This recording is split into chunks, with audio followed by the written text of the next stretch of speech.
Ram Ram YouTube family. तो स्वागत है आपका मेरे यूट्यूब चैनल पे। तो हमने जो है वो रामायण की सीरीज जो है वो शुरू की है। अभी हम उस कहानी में कहाँ तक पहुंचे हैं, वो है शिव जी और पार्वती की कहानी। और हमने पिछले पार्ट में जो है पढ़ा कि जब बारात आती है, मैना जी के घर पर बारात खड़ी होती है, सामने वो शिव जी के उस वेश को देखते हैं तो वो किस तरह से हैरान रहते हैं और वो मना करते हैं कि मैं अपनी बेटी का विवाह जो है वो आपके साथ नहीं करवाऊंगी। और उसके बाद नारद जी जो है वो माता मैना को किस तरह से समझाते हैं, ये सारा हमने अपने पिछले पार्ट में जो है वो पढ़ा। अगर आपने मेरा पिछला पार्ट नहीं देखा है तो कृपया करके सबसे पहले पिछले पार्ट को देखें, तभी आपको ये वाला पार्ट जो है वो समझ में आएगा। मेरे पिछले वाला पार्ट आप मेरे डिस्क्रिप्शन में जो है वो चेक कर सकते हैं। तो चलिए हम शुरू करते हैं आगे की कहानी। आगे की कहानी जो है वो किस तरह से शिव जी और पार्वती की शादी को लेकर जो है वो रहती है। तो चलिए शुरू करते हैं। राम राम। हाँ जी, जय श्री राम। आइए हम यहाँ से शुरू करते हैं। बहुरी मुनि हिमबंत कहूँ लगन सुनाई आई, समय बिलो की विवाह कर पठय देव बुलाई। फिर मुनियों ने लौटकर हिमबान को लगन पत्रिका सुनाई और विवाह का समय देखकर देवताओं को बुला भेजा। बोली सकल सुर सादर लीन है, सब ही जथोचित आसन दिन है, वेद वेद विधान संभारी, सुबह सुमंगल गावही नारी। सब देवताओं को आदर सहित बुलवाकर यथा योग्य आसन दिए, वैदिक रीति से वेदी सजाई गई और स्त्रियां सुंदर मंगल गीत गाने लगी।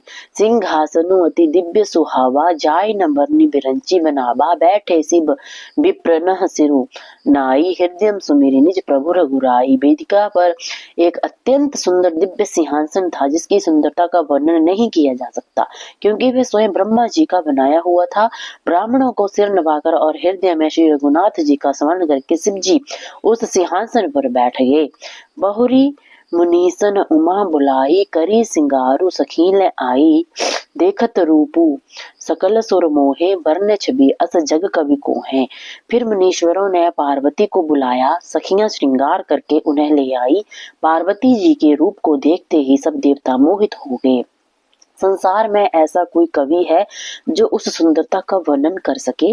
जगदम्बिका जानी भवभामा, सुर्ण मुनहि मन कीना प्रणामा, सुंदरता मरजाद भवानी, जाय न कोटि बदन बखानी। पार्वती जी को जगदम्बा और शिव जी की पत्नी समझकर देवताओं ने मन ही मन प्रणाम किया। भवानी जी सुंदरता की सीमा है, करोड़ों मुखों से भी उनकी शोभा का वर्णन नहीं किया जा सकता। कोटिहु बदन नहीं बन बरनत, जग जननी शोभा महा, सकुचहि कहत श्रुति शेष सारद, मंदमती तुलसी कहा। छवि खानी मातु भवानी, गवनी मध्य मंडप शिव जहाँ, अब लोकी सक ही न सकुच पति, पद कमल मनु मधु करु तहाँ। जग जननी पार्वती जी की शोभा का वर्णन करोड़ों मुखों से भी नहीं किया जा सकता। वेद, शेष जी और सरस्वती जी तक उसे कहते हुए सकुचा जाते हैं, तब तुलसी किस गिनती में है। माता भवानी मंडप के बीच में जहाँ शिव जी थे वहां गई। वे संकोच के कारण शिव जी के चरण कमलों को देख नहीं सकती, परंतु उनका मन रूपी भौरा तो उन्हीं का रस पान कर रहा था। मुनि अनुशासन गणपति ही पूजे हूँ, शंभु भवानी को सुनी संशय करें जानी, सुर अनादि जी जानी। मुनियों की आज्ञा से शिव जी और पार्वती जी ने गणेश का पूजन किया। देवताओं को अनादि समझकर कोई इस बात को सुनकर शंका ना करें कि गणेश जी विवाह से पूर्व ही कहाँ आ गए। जसी विवाह के विधि श्रुति गाई, महामुनि सो सब कर बाई, गही गिरीश कुश कन्या पानी, बवही समर्पी जानी भवानी। वेदों ने में कही गई विवाह की सभी रीतियां करवाई गई।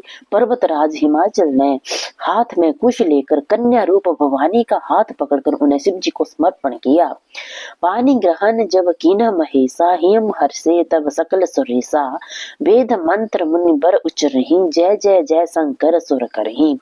जब शिव जी ने पार्वती का पानी ग्रहण किया तब इंद्र आदि सब देवता बहुत ही हर्षित हो गए। श्रेष्ठ मुनिगण वेद मंत्रों का उच्चारण करने लगे और देवगण शिव जी का जय जयकार करने लगे। बाजहि बाजन विविध विधाना, सुमन वृष्टि नभ भय विधि नाना, हर गिरिजा कर भेउ विवाहु सकल भुवन भरी रहा उछाहु। इस प्रकार सर्वत्र आनंद छा गया। शिव पार्वती का विवाह हो गया। अनेक प्रकार के वाद्य यंत्र बजने लगे और आकाश से नाना प्रकार के फूलों की वर्षा होने लगी। दासी दास तुर्ग रथ नागा धेनु बसन मुनि मनि वस्तु विभागा अन्न कनक भाजन भरी जाना दाई दीन न जाई बखाना। दास दासियां हाथी घोड़े रथ गौ वस्त्र एवं मणियां अनेक प्रकार के अन्न सोने के बर्तन आदि का दहेज गाड़ियों में लदवा दिया गया जिसका वर्णन नहीं किया जा सकता है। दाइज दियो बहु भांति पुनि कर जोरी हिम भूधर कहाक्षो का देव पूरन काम शंकर चरण पंकज गही रहाक्षो। शिवम कृपा सागर ससुर कर संतोष सब भांति कियो पुनि गहे पद पाथुज मैना प्रेम पूरी परिपूर्ण हियो। अनेक प्रकार का दहेज और फिर हाथ जोड़कर हिमाचल ने कहा, हे शंकर आप पूर्ण काम हैं, मैं आपको क्या दे सकता हूँ। इतना कहकर उन्होंने शिव जी के चरण कमल पकड़ लिए। तब शिव जी ने अपने ससुर का भी सभी प्रकार से समाधान किया। फिर प्रेम से परिपूर्ण हृदय मैना जी ने शिव जी के चरण कमल पकड़े और बोली, आगे क्या बोलती हैं, नाथ उमा मम प्राण सम गृह किंकरी करेहु क्षमेहु सकल अपराध अब होई प्रसन्न बरु देहु। हे नाथ, यह उमा मुझे प्राण के समान प्रिय है। आप इसे अपने घर की दासी बनाएं और इसके अपराधों को क्षमा करते रहें। अब प्रसन्न होकर मुझे यही वर दीजिए। बहुविधि शंभु सासु समुझाई गवनी भवन चरण सिरुनाई। जननी उमा बोली तब लिन्ही लय उछंग सुंदर सिख दिन्ही। शिव जी ने अनेक प्रकार से अपनी सास को दिलासा दी। तब से शिव जी के चरणों में सिर नवाकर लौट गई। फिर पार्वती को बुला लिया और गोद में बैठाकर यह सुंदर सीख दी। आगे क्या सीख देते हैं, करेहु सदा शंकर पद पूजा नारी धर्मु पति देव न दूजा। बचन कहत भरे लोचन बारी बहुरी लाय और लेनी कुमारी। हे पुत्री, तू सदा शिव जी के चरणों की पूजा करना। नारी का यही धर्म है, उसके लिए पति ही देवता है और कोई देवता नहीं है। इस प्रकार की बातें कहते कहते उनकी आंखों में आंसू भर आए और उन्होंने पार्वती को छाती से लगा लिया। कत विधि सृजी नारी जग माही पराधीन सपनेहु सुख नाही। वह अति प्रेम विकल महतारी धीर झुकीन कुसमय बिचारी। वे फिर बोली कि विधाता ने जगत में स्त्री जाति को क्यों पैदा किया, पराधीन को सपने में भी सुख नहीं मिलता। ऐसा कहती हुई माता प्रेम में अत्यंत विकल हो गई, परंतु अवसर को विचार कर उन्होंने धैर्य धारण कर लिया। पुनि पुनि मिलती परति गही चरना परम प्रेम कछु जाई न बरना। सब नारी न मिली भेटी भवानी जाई जननी और पुनि लपटानी। मैना बार बार मिलती हैं और पार्वती के चरणों पर गिर पड़ती हैं। बड़ा ही प्रेम है, कुछ वर्णन नहीं किया जा सकता। पार्वती सब स्त्रियों से मिल बैठकर पुनः अपनी माता के हृदय से जा लगी। जननी बहुरी मिली चली उचित असीस सब काहू दई। फिरी फिरी बिलोकती मातु तन तब सखी लय शिव पही गई। झाचक सकल संतोषी शंकरु उमा सहित भवन चले। सब अमर हर्षे सुमन बरसे निशान नभ बाजे भले। पार्वती जी माता से मिलकर चली, सबने आशीर्वाद दिए। पार्वती जी मुंड मुंड कर माता की ओर देखती जाती थी। तब सखियां उन्हें शिव जी के पास ले गई। महादेव जी सभी याचकों को संतुष्ट कर पार्वती के साथ घर कैलाश को चल दिए। सब देवता प्रसन्न होकर फूलों की वर्षा करने लगे और आकाश में नगाड़े बजने लगे। चले संग हिमबंतु तब पहुंचावन अति हेतु। विविध भांति परितोषु करी विदा कीन वृष केतु। तब हिमबान अत्यंत प्रेम से शिव जी को पहुंचाने के लिए साथ चले। शिव जी ने अनेक प्रकार से उन्हें संतोष देकर विदा किया। तुरत भवन आए गिरिराई सकल सैल सर लिए बुलाई। आदर दान विनय बहुमाना सब कर विदा कीन हिमबाना। हिमाचल तुरंत घर आए और उन्होंने सभी पर्वतों और सरोवरों की आदरदान विनय और सम्मान पूर्वक विदाई की। जब ही शंभु कैलाश ही आए, सुर सब निज निज लोक सिधाए। जगत मातु पितु शंभु भवानी, तेहि सिंगार न कहूँ बखानी। तब शिव जी कैलाश पर्वत पर पहुंचे, तब सब देवता अपने अपने लोकों को चले गए। तुलसीदास जी कहते हैं कि पार्वती जी और शिव जी जगत के माता पिता हैं, इसलिए मैं उनके श्रृंगार का वर्णन नहीं करता। कर ही विविध विधि भोग बिलासा, गन्ना समेत बसहि कैलासा। हर गिरिजा बिहार नित नयऊ, एहि विधि विपुल काल चल गयु। शिव पार्वती विविध प्रकार से भोग विलास करते हुए अपने गणों सहित कैलाश पर रहने लगे। वे नित्य नए विहार करते थे। इस प्रकार बहुत समय बीत गया। तब जन्मेऊ शठबदन कुमारा, तारकु असुर समर जहि मारा। आगम निगम प्रसिद्ध पुराना, षण्मुख जन्मु सकल जग जाना। समय आने पर 6 मुख वाले उनके पुत्र कार्तिक जी का जन्म हुआ, जिन्होंने बड़े होने पर तारकासुर का वध किया। वेदों, शास्त्रों और पुराणों में कार्तिक जी के जन्म की कथा का सुंदर वर्णन है, जिसे सारा संसार जानता है। जगु जान सन मुख जन्मु, कर्मु प्रतापु पुरुषार्थु महा। तेहि हेतु मैं वृष केतु, सुत कर चरित संक्षेप ही कहा। यह उमा शंभु विवाहु, जे नर नारी कहीं जे गावहीं। कल्याण काज विवाह मंगल, सर्वदा सुखु पावहीं। षडानन कार्तिक के जन्म, कर्म, प्रताप और महान पुरुषार्थ को सारा जगत जानता है, इसलिए मैंने शिव जी के पुत्र का चरित्र संक्षेप में ही कहा है। शिव पार्वती के विवाह की इस कथा का जो स्त्री पुरुष कहेंगे और गाएंगे, वे सदा सुख पाएंगे। चरित सिंधु गिरिजा रमन, वेद न पावहि पारू। वर्ण तुलसी दासु किमी, अतिमति मंद गवारू। महादेव जी का चरित्र समुद्र के समान अथाह है, उसका पार वेद भी नहीं पाते। तब अत्यंत मंद बुद्धि तुलसीदास जी उसका वर्णन कैसे कर सकता है। शंभु चरित सुनि सरस सुहावा, भरद्वाज मुनि अति सुख पावा।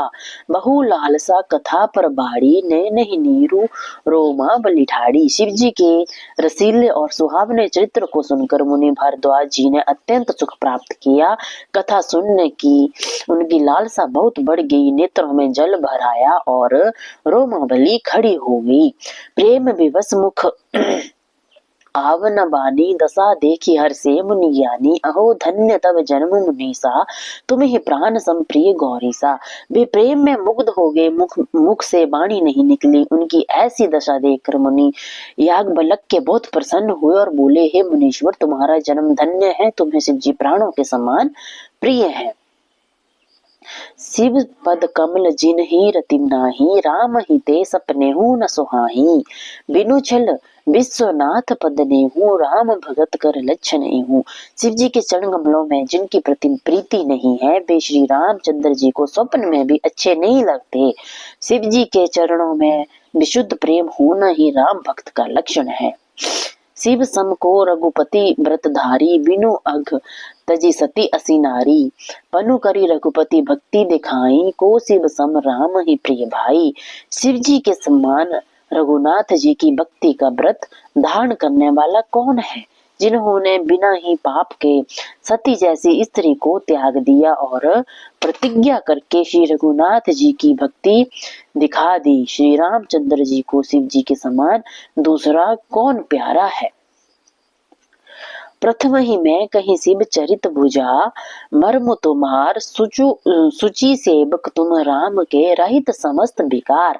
मैंने पहले ही शिव जी का चरित्र कहकर तुम्हारा भेद समझ लिया है। तुम श्री रामचंद्र जी के सेवक हो और तुम में कोई दोष नहीं है। मैं जाना तुम्हार गुणशीला, कहूँ सुनहु अब रघुपति लीला। सुनु मुनि आजो समागम तोरे, कहीं न जाई जस सुखु मन मोरे। मैंने तुम्हारा गुण और शील जान लिया, अब मैं रघुनाथ जी की लीला कहता हूँ। हे मुनि, आज तुम्हारे मिलने से मुझे जो आनंद प्राप्त हुआ वह कहा नहीं जा सकता। रामचरित अति अमित मुनीसा, कहीं न सके ही सतकोटि अहिसा। तदपि जथाश्रुत कहूँ बखानी, सुमिरि गिरा पति प्रभु धनु पानी। हे वनीश्वर, श्री राम जी का चरित्र अपार है, इसे 100 करोड़ शेष जीवी नहीं कह सकते। फिर भी जैसा मैंने सुना है वैसा ही प्रभु श्री राम जी का स्मरण करके बखान करता हूँ। शारद दारु नारी समस्वामी, राम सूत्रधर अंतर्जामी। जहीं पर कृपा करहि जनु जाने, कभी और अजरन चाह महिमानी। सरस्वती जी कठपुतली के समान है और अंतर्यामी स्वामी श्री रामचंद्र जी कठपुतली के नचाने वाले हैं। अपना भक्त जानकर जिस कवि पर वे कृपा करते हैं, उसके हृदय रूपी आंगन में सरस्वती जी को नचाया करते हैं। प्रणव सोवे कृपाल रघुनाथा, वर्णव विशदतासु गुण गाथा। परम रम्य गिरिवर कैलासु, सदा जहां शिव उमा निवासु। उन्हीं कृपालु श्री रघुनाथ जी को मैं प्रणाम करता हूँ और उन्हीं के निर्मल गुणों की कथा कहता हूँ। कैलाश पर्वतों में श्रेष्ठ और अत्यंत रमणीय है, जहाँ शिव पार्वती सदा निवास करते हैं। बोलिए जय श्री राम, हर हर महादेव। हाँ जी, तो हमने इस पार्ट में जो है वो पढ़ा कि किस तरह से शिव जी और पार्वती का विवाह जो है वो होता है और किस तरह से सारे गण और किस तरह से सारे देवी देवता उनके ऊपर फूल बरसाते हैं और उन्हें कैलाश की तरफ जो है वो लेके जाते हैं। और किस तरह से कार्तिक महाराज जी का भी इसमें वर्णन किया गया और किस तरह से देवी मैना जी ने पार्वती को बताया कि एक स्त्री का जो है वो धर्म क्या होता है, वो अपने पति की पूजा जो है वो कर सकती हैं। कुछ इस तरह से माता मैना जी ने पार्वती को समझाया, अपनी बेटी को समझाया। तो ये सारा हमने पढ़ा इस पार्ट में। तो अगर आपको मेरा ये वीडियो अच्छी लगी तो मुझे सब्सक्राइब जरूर करें और कमेंट में जय श्री राम जरूर लिखें। और वीडियो में आपके साथ एक नई वीडियो के साथ और एक नए पार्ट के साथ, तब तक रखें अपना ख्याल। जय श्री राम, राधे राधे।